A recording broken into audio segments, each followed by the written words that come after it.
So people who are atheists don't believe in the God.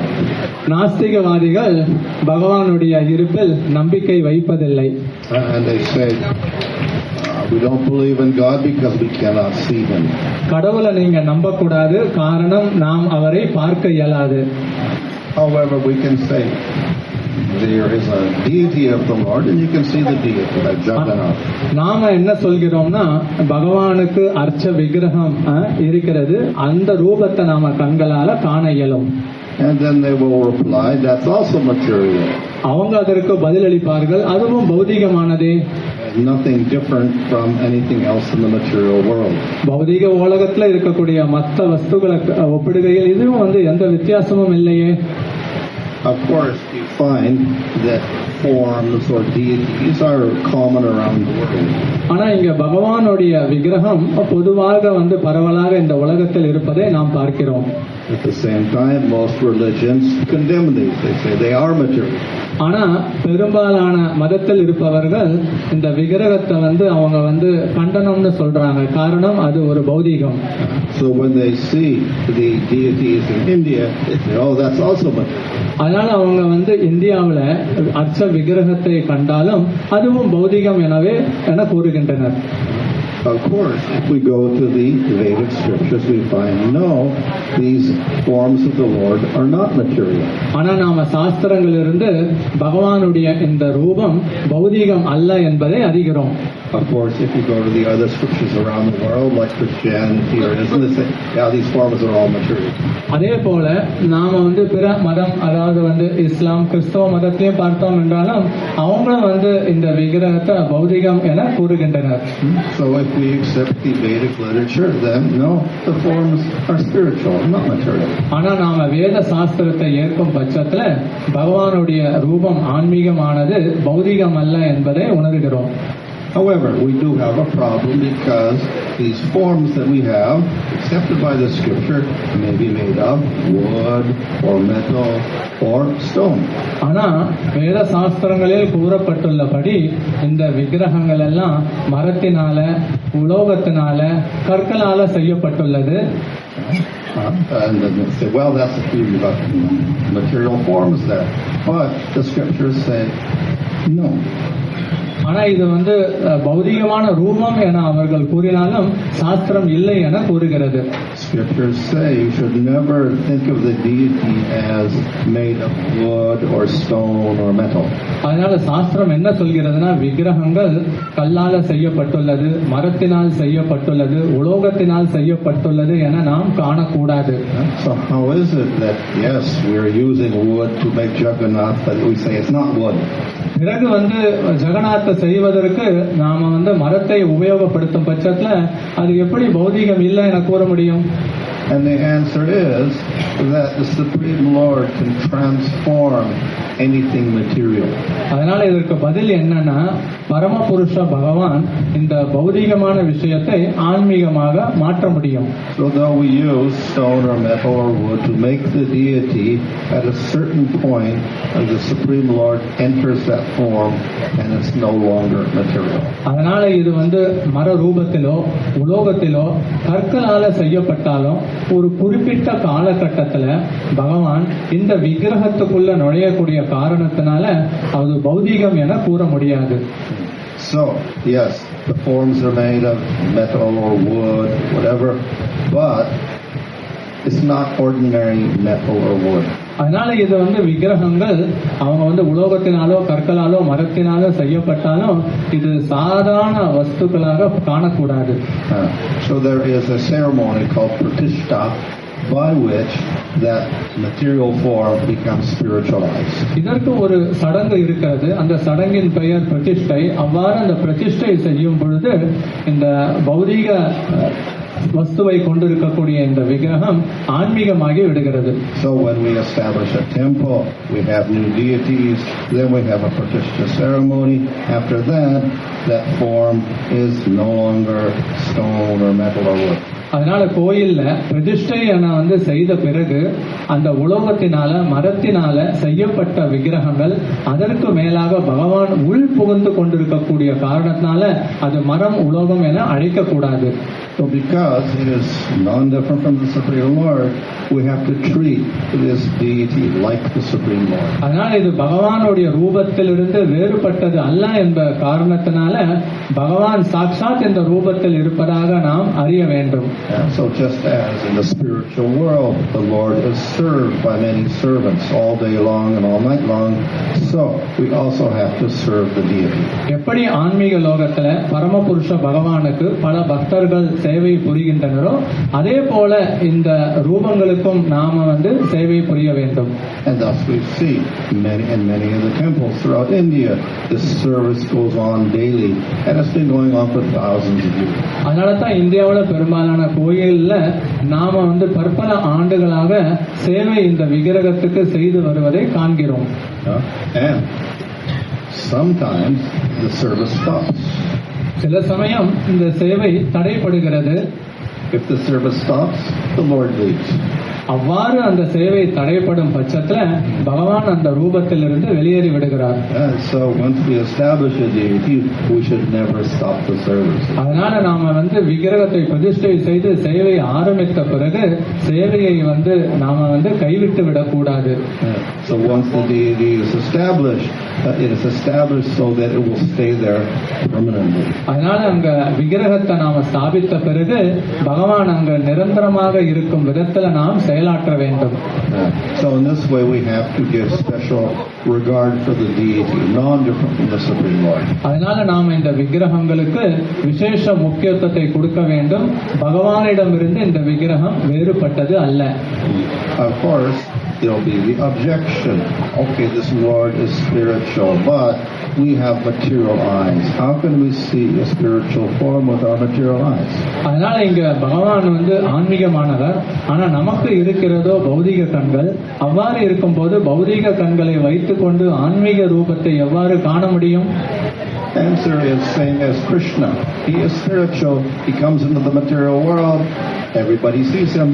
அதனால எப்படி கிருஷ்ணர் ஆன்மீகமானவர் பௌதிக லோகத்திற்கு வரும்பொழுது எல்லாரும் அவரை காண முடிகிற மாதிரி அவர் லீலையை புரிகிறார்.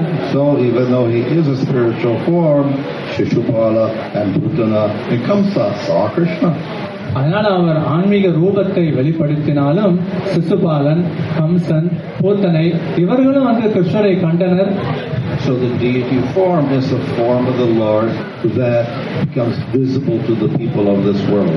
அதனால இந்த பகவானின் அர்ச்ச ரூபகம் பொது மக்களுடைய பார்வைக்கு தரிசனம் கொடுக்கும் விதத்துல அவர் தரிசனத்தை கொடுக்கிறார். Of course, it's also explained that Shishupal and Putana and Kamsa actually didn't see Krishna. ஆனா உண்மையில் சிசுபாலன், கம்சன், பூத்தனை அவர்கள் கிருஷ்ணரை காண முடியவில்லை.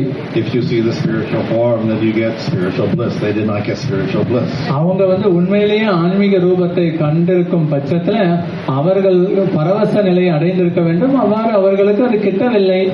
So for people with materialistic eyes, they cannot see the real form of the Lord. அதனால பௌதிக கண்ணோட்டத்தில் பார்க்கும் பொழுது பகவானுடைய உண்மையான ரூபத்தை காண இயலாது. And thus materialists will see the deity, they will also not see the spiritual form. அதனால பௌதிகவாதிகள் கண்களால பகவானை கண்டாலும் பகவானின் ஆன்மீக ரூபத்தை காண இயலாது. Nevertheless, the devotee, because he has devotional eyes, he can begin to see the spiritual form of the Lord. ஆனா பக்தர்களுக்கு அந்த பக்தி தொண்டு என்னும் கண்கள் மூலமாக பார்க்கக்கூடிய காரணத்தினால அவர்களால அந்த ஆன்மீக ரூபத்தை காண இயலும். Of course, his vision when he's doing sadhana is not perfect. ஆனா இந்த பயிற்சி செய்யக்கூடிய பக்தர்கள் அவர்கள் பூரணம் அடைவதில்லை. Generally, we only see the Lord in bhava and prema states. பொதுவா நாம பகவான பாவ நிலையில் பிரேம நிலையில தான் காண இயலும். However, the deity form is very merciful and it allows the devotee to see the Lord even before that. ஆனா பகவானின் அர்ச்ச விக்கிரகம் ரொம்ப கருணை வாய்ந்தவர். அதனால ஆரம்ப நிலையில இருக்கக்கூடிய பக்தர்கள் கூட தங்களுடைய கண்களால இதை காண இயலும். So therefore we should see the deity with as much devotion as we have. அதனால நாம விக்கிரகத்தை பக்தி மார்க்கமாக நாம் அவர்களை காண வேண்டும். And if we keep serving the deity, then gradually we will see more and more of the spiritual form. அதனால இப்படி தொடர்ச்சியாக அவருக்கு சேயம் செய்யும் பட்சத்துல நாம அவருடைய ஆன்மீக ரூபத்தை காண இயலும். It's just like a person with the eye disease. Eye disease. Okay, அதனால இந்த பகவானுடைய கண்கள் so person is eye disease, he cannot see. அதனால பொதுவா இந்த கண் நோய்வாய்ப்பட்டவர்கள் பார்க்க இயலாது. But if you put medicine on the eyes, gradually the person becomes to see. அதனால இந்த நோய்வாய்ப்பட்ட கண்களுக்கு சிகிச்சை அளிக்கும் பட்சத்துல அந்த பார்வையினால பார்க்க இயலும். So with the ointment of devotion, gradually we can begin to see the Lord. அதனால நாம இந்த பக்தி தொண்டு செய்யும் பட்சத்துல பக்தியின் மூலமாக பகவானை காண இயலும். So throughout India, there are many famous temples with famous deities. அதனால இந்தியா முழுக்க பார்த்தோம் அப்படின்னா பிரபலமான ஆலயத்துல பிரபலமான விக்கிரகங்கள் இருப்பதை அறிகிறோம். And one of those famous deities is Jagannath. அவ்வாறு ஒரு பிரபலமான விக்கிரகங்கள் யாருன்னு பார்த்தோம்னா அவர் ஜெகநாதர். It becomes especially famous for the followers of Lord Chaitanya because Lord Chaitanya stayed in Jagannath Puri and he would see that deity daily. Chaitanya மகாபிரபுவின் அடிச்சுவடுகளை பின்பற்றவர்களுக்கு ஜெகநாதர் விசேஷமான விக்கிரகம். காரணம் என்னன்னா சைத்தன்ய மகாபிரபு பெரும்பாலான ஆண்டுகள் ஜெகநாதரில் ஆலயத்திலிருந்து ஜெகநாதரை தினந்தோறும் தரிசித்தார். And in seeing that form of Jagannath, Chaitanya Mahaprabhu exhibited the highest ecstatic symptoms. இவ்வாறு சைத்தன்ய மகாபிரபு ஜெகநாதரை காணும் பொழுது அவர் உயர்ந்த பரவச நிலையை அடைந்தார். Of course, Lord Chaitanya is Supreme Lord, so his eyes are always spiritual. அதனால இங்க சைத்தன்ய மகாபிரபு அவரும் பரமபுருஷ பகவான், அதனால அவருடைய கண்களும் ஆன்மீகமானதே. And when he saw Jagannath, then he actually saw the form of Krishna. அதனால சைத்தன்ய மகாபிரபு ஜெகநாதரை கிருஷ்ண ரூபத்தில் கண்டார். And he experienced the form of Jagannath as Krishna, just as Radha experiences Krishna. எப்படி ஸ்ரீமதி ராதாராணி கிருஷ்ணரை காண்கிறாரோ அதே போல சைத்தன்ய மகாபிரபுவும் ஜெகநாதரை கண்டார். So, though the form from materialist looks material, it is actually the spiritual form of Krishna. அதனால அது வெளிப்புற பார்வை தோற்றத்திற்கு பௌதீக ரூபத்தை கொண்டிருந்தாலும் உண்மையிலேயே பகவானுடைய ரூபம் ஆன்மீகமயமானதே. So normally that form of Jagannath is in the temple, but once a year the form of Jagannath goes out on the Rath Yatra festival. அதனால இப்படி இந்த கர்ப்பகிரகத்துல இருக்கக்கூடிய ஜெகநாதர் அவர் ஆலயத்தில் எப்பொழுதும் இருந்தாலும் வருடத்தில் ஒரு நாள் வெளியே வீதி உலா வருகிறார். Some people are not allowed to go in the temple, but if they attend Rath Yatra, they can see Jagannath because he comes outside the temple. காரணம் எல்லாராலும் ஜெகநாதருடைய கோயிலுக்குள்ள நுழைய முடியாது. அவ்வாறு ஜெகநாதரை காண இயலாதவர்களுக்கு இவ்வாறு ஜெகநாதர் வெளியே வரும் பொழுது அவருடைய தரிசனத்தை பெறலாம். So in this way, Jagannath shows his mercy to all types of people. இப்படி ஜெகநாதர் தனது கருணையை எல்லா தரப்பட்ட மக்களுக்கும் கொடுக்கிறார். Of course, when Lord Chaitanya observed the Rath Yatra, he did kirtan. இவ்வாறு சைத்தன்ய மகாபிரபு ஜெகநாதரின் ரத யாத்திரையில் கீர்த்தனையை மேற்கொள்வார். Lord Chaitanya manifested in the material world to introduce kirtan as the main sadhana. இவ்வாறு சைத்தன்ய மகாபிரபு இந்த லோகத்துல கீர்த்தனம் செய்வதே முக்கிய பக்தி பயிற்சி என்பதை நிலைநிறுத்தினார். And of course, kirtan also is another form of the Lord as sound. இவ்வாறு கீர்த்தனம் என்பதும் பகவானுடைய இன்னொரு ரூபம். காரணம் இதுவும் ஒரு ஒலி சப்தமே. In Kali Yuga, Nam Kirtan is said to be even more powerful than the deity form. அதனால கலியுகத்துல இந்த நாம சங்கீர்த்தனம் பகவானுடைய அர்ச்ச விக்கிரகத்தை விட சக்தி வாய்ந்தது. And if we chant the name of the Lord, we can also see the form of the Lord. இவ்வாறு நாம் பகவானின் நாமத்தை உச்சரிக்கும் பொழுது நாம பகவானையும் காண இயலும். So during the Rath Yatra, Chaitanya Mahaprabhu performed kirtan. இவ்வாறு ஜெகநாதரின் ரத யாத்திரையில் சைத்தன்ய மகாபிரபு கீர்த்தனம் செய்வார். And in this way we get a double manifestation of the Lord in the form of the deity Jagannath and in the form of Krishna's name. இப்படி இந்த ஜெகநாதரின் ரத யாத்திரையில ரெண்டு ரூபம் வெளிப்படுகிறது. ஒன்று பகவானுடைய ரூபத்தையும் காணலாம், மற்றொன்று பகவானுடைய நாமத்தையும் உச்சரிப்பது. So this is a very powerful combination. இதுதான் சக்தி வாய்ந்த கலவையாக அறியப்படுகிறது. So Srila Prabhupada was inspired by Rath Yatra and he began to spread it within ISKCON.